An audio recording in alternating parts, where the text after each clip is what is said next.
నమస్తే, welcome to iDream. నేను మీ Madhuri. Fatty liver, కాలేయంలో కొవ్వు, ఇది చిన్న పిల్లల దగ్గర నుంచి పెద్దవాళ్ల వరకు చాలా ఎక్కువగా బాధిస్తున్న సమస్య ఈ మధ్య కాలంలో. మరి ఈ ఫ్యాటీ లివర్ని ఎలా తగ్గించుకోవాలి, అసలు ఇది ఎందుకు వస్తుంది, డీటెయిల్గా చెప్పడానికి మనతో పాటు ఉన్నారు డాక్టర్ మధుసూదన శర్మ గారు. ఆయన్ని అడిగి డీటెయిల్గా తెలుసుకుందాం. నమస్తే సార్. నమస్తే సార్. మనకి ఫ్యాటీ లివర్, మన కాలేయం ఒకటి బాగుంటే శరీరంలో ఉండే వ్యర్థాలన్నీ పోతాయి అంటారు.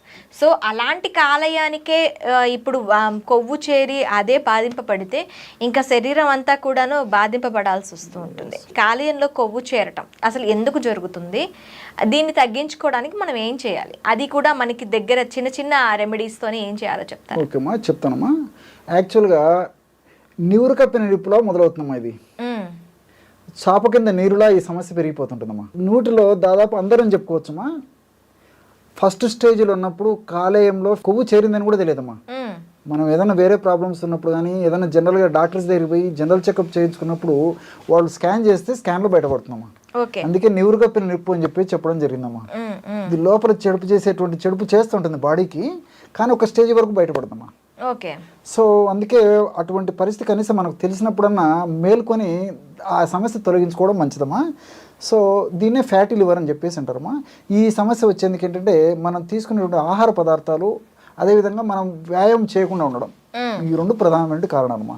తీసుకునేటువంటి ఆహార పదార్థాల గురించి తీసుకున్నట్లయితే మనం ఎక్కువగా కార్బోహైడ్రేట్స్ ఫుడ్ తింటున్నామమ్మా.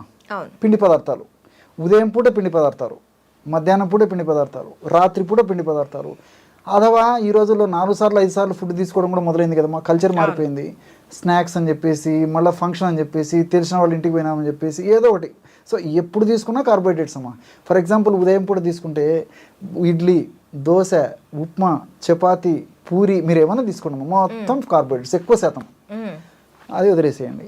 మధ్యాహ్నం పూట రైసు, పక్క కార్బోహైడ్రేట్స్. పోనీ చపాతీ ఇలాంటివి అనుకో, అది దాంతో పోల్చుకుంటే కార్బోహైడ్రేట్స్ తక్కువనే, కానీ ఇవి అంతేమా కార్బోహైడ్రేట్స్. రాత్రి కార్బోహైడ్రేట్స్. సో కార్బోహైడ్రేట్స్ బాడీకి అవసరానికి మించినటువంటి కార్బోహైడ్రేట్స్ ఎప్పుడైతే మనం తీసుకుంటామో శరీరానికి తన అవసరాలు వాడుకొని మిగతాదంతా ఈ విధంగా గ్లూకోజ్ రూపంలోనూ కొవ్వు రూపంలో నిల్వ ఉంచుకుంటుందమ్మా. సో మొట్టమొదటి ఏం చేస్తారంటే ఈ కొవ్వుగా తయారైన తర్వాత ఈ యొక్క పదార్థము వివిధ భాగాలకంతా సప్లై చేసేస్తుంటుందమ్మా. ఒక్కొక్కసారి ఏం చేస్తుంది లివరు, అది కూడా సాధ్యం కాక తన చుట్టూ పేరుకోపోయేటువంటి పరిస్థితి. ఎక్స్ట్రా ఏం చేస్తున్నామా, ఇది శరీరంలోని పెట్టడానికి లేని పరిస్థితుల్లో ఒక్కొక్కసారి ఇక్కడ కూడా పెట్టేసుకుంటుందమ్మా. కొంతమంది ఏమవుతుందంటే బొజ్జ, కొవ్వు చేరడమే పొట్ట, బొజ్జ అంటారు, బెల్లి. కొంతమందికి బాడీ అంతా చేరిపోతుంటుంది. ఒక్కొక్క అవయవంలో ఈ యొక్క ఎక్సెస్ కొవ్వు అంతా చేరుతుంటుందమ్మా. ఇలాగే ఒక్కొక్కసారి ఏమవుతుందంటే 99% మందిలో ఫస్ట్ కాలేయంలో చేరిపోతుందమ్మా. అది మిగతా భాగాలకు పంపిస్తే కూడా కొవ్వు దానికి అప్పుడే అర్థమైపోతుంది కాబట్టి కాలేయంలో కొవ్వు నిల్వ ఉంచుకుంటుంది. సో ఫస్ట్ స్టేజ్లో అర్థం కాదమ్మా. మనం పరీక్షలు చేసుకున్నప్పుడు అర్థమవుతుంది ప్రాబ్లం ఉందని చెప్పేసి. ఏదో వెరీ లెస్ పర్సన్స్లో కొంచెం గ్యాస్ట్రిక్ ఇరిటేషన్ ఉండడము, ఆకలి కాకపోవడము, ఏదో కొంచెం ఈ భాగంలో పట్టేసినట్టు ఉండడము, ఇలాంటివి ఏదో కొద్దిమందికి కలుగుతాయి, కానీ ఫస్ట్ స్టేజ్లో ఉండదమ్మా.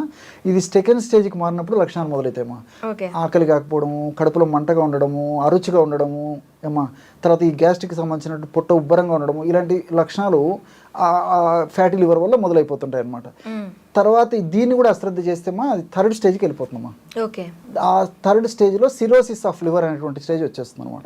అంటే ఆ కాలేయం అంతా బాగా గట్టి పడిపోతుందమ్మా. సో సామర్థ్యం అంతా దెబ్బతింటుంది.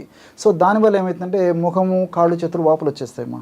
పొట్ట ఉబ్బరించిపోతుంది, పొట్టలో నీళ్లు చేరిపోతాయి, అదేవిధంగా ముఖము, కాళ్ళలో నీళ్లు చేరిపోతాయి. తర్వాత వాంతులమ్మా, వాంతులైనప్పుడు రక్తం పడుతుంటుంది, మోషన్లో కూడా రక్తం పడుతుంటుంది, నీరసము, నిస్తరణ, బలహీనత, ఆయాసము, ఒకటేంటమ్మా అన్నీ చెప్పాను కదా, బేస్ అది ఉంది. దాన్ని మనం నిర్లక్ష్యం చేయడం వల్ల ఇంత సమస్య మొదలైందమ్మా.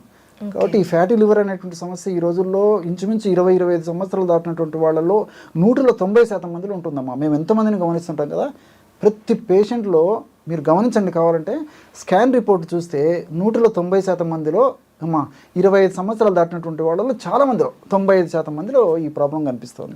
సో దీనికి మంచి రెమెడీ ఉందమ్మా. సో పసుపు ఒక 30 గ్రామ్స్ తీసుకోవాలి, పొడి పసుపు పొడి. మాను పసుపు పొడి అని చెప్పేసి దొరుకుతుందమ్మా, మనకు షాప్లో దొరుకుతుంది. మాను పసుపు అదొక 30 గ్రామ్స్. అదేవిధంగా కటకరోహిణి అని చెప్పేసి దొరుకుతుందమ్మా, అదొక 30 గ్రామ్స్. అట్లే నేలవేము, నేలవేము, కటకరోహిణి, నేలవేము, మాను పసుపు అనే పేర్లు చాలా మందికి తెలియవమ్మా, ఇవన్నీ దొరుకుతాయి. పసుపు అందరికి తెలుసు.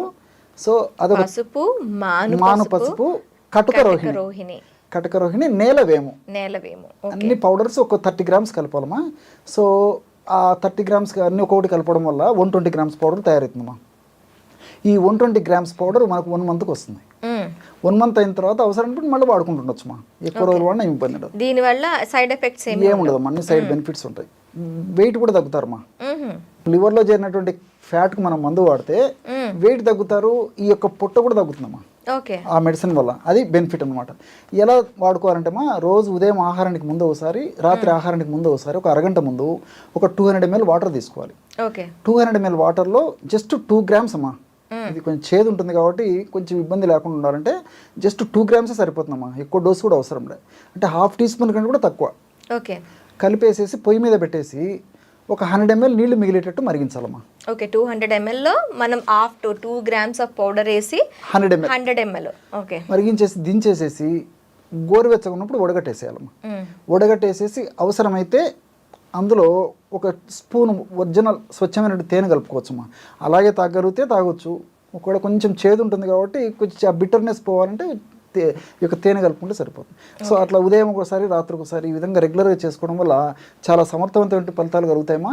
దీనికి తోటి చెప్పాను కదమ్మా, కొంచెం ఆహారపరమైన జాగ్రత్తలు అంటే ఈ యొక్క కార్బోహైడ్రేట్స్ ఫుడ్స్ ఎంత తగ్గిస్తే అంత మంచిదమ్మా. రోజు మినిమం ఎక్సర్సైజ్ అమ్మా, వాకింగ్ కానీ, జాగింగ్ కానీ, స్కిప్పింగ్ కానీ, రన్నింగ్ కానీ, స్విమ్మింగ్ కానీ, ఏదంటే కనీసం వారంలో 5 రోజుల పాటు minimum exercise at least ½ an hour to 45 minutes. చిన్న చిన్న రెమెడీస్ అమ్మా. మన ఆరోగ్యం మన చేతిలో ఉందని చెప్పేసి నేను అందుకే చెప్తుంటాను కదమ్మా. సో మనం తీసుకునే జాగ్రత్తలతోనే మన ఆరోగ్యం నుంచి మనం బయటపడవచ్చు. సో ఈ ఫ్యాటీ లివర్ సమస్య కూడా వెరీ కామన్ ప్రశ్నమా, కామన్ సమస్యమా. అందుకే మీరు చక్కటి బర్నింగ్ ప్రాబ్లం గురించి అడిగారమ్మా. ఆ బర్నింగ్ ప్రాబ్లం చక్కటి రెమెడీ కూడా చెప్పానమ్మా. అంటే ఇప్పుడు ఫ్యాటీ లివర్ లేని వాళ్ళు, ఊబకాయ ఉన్న వాళ్ళు దీన్ని వాడుకోవచ్చా? ఎగ్జాక్ట్లీ అమ్మా. సో శరీరంలో ఎక్కడ కొవ్వు సంచితమైనా కొవ్వును కరిగించేటువంటి అద్భుతమైనటువంటి ఔషధ గుణాలు, రసాయన తత్వాలు ఈ 4 పదార్థాలు ఉన్నాయమ్మా. పసుపులు ఉన్నాయి, మాను పసుపులు ఉన్నాయి, కటకరోహిణులు ఉన్నాయి, తర్వాత లాస్ట్ చెప్పినట్టు నేలవేములు ఉన్నాయమ్మా. సో బొజ్జలో ఫ్యాట్ చేరిన వాడుకోవచ్చు, తర్వాత బాడీ అంతా ఫ్యాట్ చేరిన వాడుకోవచ్చు, నేను చెప్పినట్లు ఈ కాలేయంలో ఫ్యాట్ చేరిన వాడుకోవచ్చు. ఎక్కువ ఈ కంప్లీట్గా మేము ఇస్తుంటాం కాలేయంలో చేరిన దానికి. బట్ మిగతా ఎక్కడ ఎక్సెస్ ఫ్యాట్ ఉన్నా కరిగించేస్తున్నామా. Okay sir, thank you very much. Okay.